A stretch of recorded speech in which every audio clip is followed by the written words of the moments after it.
ചരിത്രത്തിലെ ഏറ്റവും ഭീകരമായ ഒരു 24 മണിക്കൂറിലേക്ക് ലോകം കടക്കുകയാണ്. നമ്മളിപ്പോൾ സംസാരിക്കുമ്പോഴും പശ്ചിമേഷ്യയിൽ നിന്ന് പുറത്തു വരുന്നത് യുദ്ധത്തിന്റെ കാഹളമല്ല, മറിച്ച് സർവനാശത്തിന്റെ മുന്നറിയിപ്പാണ്. ഇസ്രായേൽ പ്രതിരോധ സേന IDF ഇറാന് നൽകിയിരിക്കുന്ന ആ മാരകമായ ഡെഡ് ലൈൻ അവസാനിക്കാൻ ഇനി ഏതാനും മണിക്കൂറുകൾ മാത്രമാണ് ബാക്കി. ബുധനാഴ്ചയ്ക്കുള്ളിൽ, അതായത് നാളത്തെ സൂര്യോദയത്തിന് മുൻപ് ഇറാനിലെ എല്ലാ നിർണായക സൈനിക കേന്ദ്രങ്ങളും തകർക്കുമെന്ന ഇസ്രായേലിന്റെ പ്രഖ്യാപനം ലോകത്തെ വിറപ്പിക്കുകയാണ്. ഇതൊരു വെറും ഭീഷണിയല്ല. ഇസ്രായേൽ പ്രധാനമന്ത്രി ബെന്യാമിൻ നെതന്യാഹുവും സൈനിക തലവന്മാരും ഒപ്പിട്ട് ഓപ്പറേഷൻ ജഡ്ജ്മെന്റ് ഡേ ആരംഭിക്കാൻ ഉത്തരവ് നൽകിക്കഴിഞ്ഞു. ഇറാൻ തങ്ങളുടെ ആണവ പദ്ധതികൾ നിർത്തിയില്ല എങ്കിൽ നാളെ ലോകം കാണാൻ പോകുന്നത്, ലോകം സാക്ഷ്യം വഹിക്കാൻ പോകുന്നത് സങ്കല്പങ്ങൾക്കും അപ്പുറത്തുള്ള ഒരു മഹാസ്ഫോടനത്തിനായിരിക്കും. എന്താണ് ഈ ചർച്ചാ വിഷയമായ വെനസ്ഡേ ഡെഡ് ലൈൻ? ഇസ്രായേൽ പ്രയോഗിക്കാൻ കാത്തുവച്ചിരിക്കുന്ന ആ ഡൂംസ്ഡേ വെപ്പൺ ഏതാണ്? നയതന്ത്രത്തിന്റെ വാതിലുകൾ കൊട്ടിയടയ്ക്കപ്പെടുമ്പോൾ ലോകം ഒരു മൂന്നാം ലോക മഹായുദ്ധത്തിന്റെ പടിവാതിൽക്കൽ ആണോ നിൽക്കുന്നത്?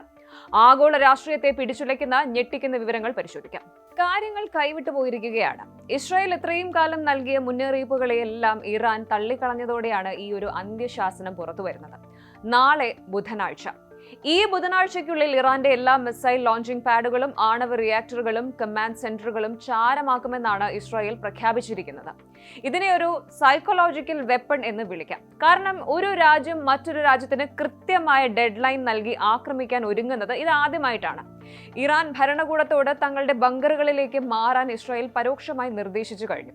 തങ്ങളുടെ പക്കലുള്ള ഏറ്റവും ആധുനികമായ ലോങ് റേഞ്ച് മിസൈലുകൾ ഇപ്പോൾ ഇറാനിലെ ലക്ഷ്യങ്ങൾക്ക് നേരെ ലോക്ക് ചെയ്ത് കഴിഞ്ഞുവെന്ന് IDF വക്താവ് ഡാനിയൽ ഹഗാരി സ്ഥിരീകരിച്ചു. എന്തൊക്കെയാണ് ഇസ്രായേൽ തകർക്കാൻ പോകുന്നത്? പുറത്തുവരുന്ന ഇന്റലിജൻസ് റിപ്പോർട്ടുകൾ പ്രകാരം 50-ലധികം പോയിന്റുകളാണ് ഇസ്രായേൽ മാർക്ക് ചെയ്തിരിക്കുന്നത്. അവയിൽ ചിലത് ഇതാണ്. ഒന്ന്, നെഥാൻസ് ന്യൂക്ലിയർ ഫെസിലിറ്റി. ഇറാന്റെ ആണവ കരുത്ത് ഇല്ലാതെയാക്കാൻ ഇവിടം തകർക്കും. രണ്ടാമതായിട്ട് അണ്ടർഗ്രൗണ്ട് മിസൈൽ ബേസസ്, അതായത് ഭൂമിക്കടിയിലെ ഇറാന്റെ മിസൈൽ നഗരങ്ങൾ തകർക്കും. മൂന്നാമതായിട്ട് ഓയിൽ റിഫൈനറീസ് ഉണ്ട്. ഇറാന്റെ സാമ്പത്തിക നട്ടെല്ലൊടിക്കാൻ അവരുടെ എണ്ണപ്പാടങ്ങൾ. നാലാമത് കമാൻഡ് സെന്റേഴ്സ്, ടെഹ്റാനിലെ പ്രധാന സൈനിക നിയന്ത്രണ കേന്ദ്രങ്ങൾ. ഇറാന്റെ പക്കലുള്ള ജെറിക്കോ 4 മിസൈലുകൾ ഉപയോഗിച്ചായിരിക്കും ഈ ആക്രമണം എന്നാണ് പറയപ്പെടുന്നത്. ഇതിന് ആണവമുനകൾ വഹിക്കാൻ ശേഷിയുണ്ടെന്നത് ലോകത്തെ ഭയപ്പെടുത്തുന്ന കാര്യമാണ്. ഒരു മിസൈൽ മതി ഇറാൻ എന്ന ഭൂപടത്തിലെ വലിയൊരു ഭാഗം തന്നെ ഇല്ലാതാക്കാൻ. ഇതാണ് ഞാൻ പറഞ്ഞ ആ ഭീകരമായ ആയുധം. ശരിക്കും ഇസ്രായേൽ ഡെഡ് ലൈൻ നൽകുമ്പോൾ ഇറാൻ കൈകെട്ടി നോക്കി നിൽക്കുകയാണ്? ഒരിക്കലുമല്ല. ഇറാൻ പരമോന്നത നേതാവ് സൈന്യത്തിന് പൂർണ്ണ അധികാരം നൽകി കഴിഞ്ഞു. ഇസ്രായേലിലെ ടെൽ-അവീവ്, അതുപോലെ ഹൈഫ തുടങ്ങിയ നഗരങ്ങളെ ലക്ഷ്യമിട്ട് ആയിരക്കണക്കിന് ഡ്രോണുകളും മിസൈലുകളും ഇറാൻ സജ്ജമാക്കി കഴിഞ്ഞു. ഞങ്ങൾ യുദ്ധം തുടങ്ങില്ല, പക്ഷേ നിങ്ങൾ തുടങ്ങിയാൽ അത് അവസാനിപ്പിക്കുന്നത് ഞങ്ങളായിരിക്കുമെന്നാണ് ഇറാന്റെ നിലപാട്. ലെബനിലെ ഹിസ്ബുള്ളയും യമനിലെ ഹൂതികളും ഇസ്രായേലിനെ വളയാൻ തയ്യാറായി നിൽക്കുകയാണ്. അതായത് നാളെ ബുധനാഴ്ച തുടങ്ങാൻ പോകുന്നത് കേവലം 2 രാജ്യങ്ങൾ തമ്മിലുള്ള യുദ്ധമല്ല, മറിച്ച് ലോകം മുഴുവൻ പടരാൻ പോകുന്ന ഒരു കാട്ടുതീയാണ്. ഈ വാർത്ത പുറത്തു വന്നതോടെ ആഗോള വിപണി തകർന്നു വീണു കഴിഞ്ഞു. എണ്ണവില ബാരലിന് $110 കടന്നിരിക്കുകയാണ്. ഇന്ത്യ ഉൾപ്പെടെയുള്ള രാജ്യങ്ങളിൽ ഇന്ധനവില കുതിച്ചുയരാൻ പോകുന്നു. അമേരിക്കൻ പ്രസിഡന്റ് ഡൊണാൾഡ് ട്രംപ് ഈ വിഷയത്തിൽ ഇസ്രായേലിനെ പിന്തുണയ്ക്കുന്നുണ്ടെങ്കിലും നേരിട്ടുള്ള ഒരു യുദ്ധത്തിലേക്ക് അമേരിക്ക ഇറങ്ങുമോ എന്നത് ഇപ്പോഴും വ്യക്തമല്ല. റഷ്യയും ചൈനയും ഇറാന് പിന്നിലുണ്ട്. അതായത് സിസ്റ്റം ഫെയിൽ ആയിരിക്കുന്നു. അതായത് നയതന്ത്ര ചർച്ചകൾക്ക് ഇനി സ്ഥാനമില്ലാത്ത അവസ്ഥയിലാണിപ്പോൾ. യുദ്ധം വെറും ഒരു വാർത്തയല്ല, അതൊരു കൂട്ടക്കൊലയാണ്. നാളെ ഇസ്രായേൽ ബോംബുകൾ വർഷിക്കുമ്പോൾ മരിച്ചു വീഴാൻ പോകുന്നത് 10,000-കണക്കിന് സാധാരണക്കാരായിരിക്കും. ഇറാന്റെ തിരിച്ചടിയിൽ ഇസ്രായേലിലെ ജനങ്ങളും ഭീതിയിലാണ്. ബങ്കറുകൾ നിറഞ്ഞു കഴിഞ്ഞു. ഭക്ഷണത്തിനും വെള്ളത്തിനുമായി ജനം നെട്ടോട്ടം ഓടുകയാണ്. ഇസ്രായേൽ ഉപയോഗിക്കാൻ പോകുന്ന ആ സൈബർ ആയുധങ്ങൾ ഇറാന്റെ പവർ ഗ്രിഡുകളും ഹോസ്പിറ്റൽ സിസ്റ്റംസും ഒക്കെ തകർക്കാൻ സാധ്യതയുണ്ട്.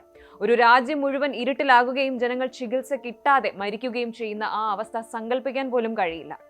ആധുനിക യുദ്ധതന്ത്രങ്ങളുടെ ഏറ്റവും ഭീകരമായ മുഖമാണിത്. മനുഷ്യരാശി ഇന്നുവരെ കണ്ടിട്ടില്ലാത്തൊരു സർവനാശത്തിന്റെ തുടക്കം. ഇന്നത്തെ ഏറ്റവും പുതിയ വിവരങ്ങൾ പ്രകാരം ഇസ്രായേലിന്റെ F-35 വിമാനങ്ങൾ അവരുടെ ടേക്ക് ഓഫ് പോയിന്റുകളിൽ എത്തിക്കഴിഞ്ഞു.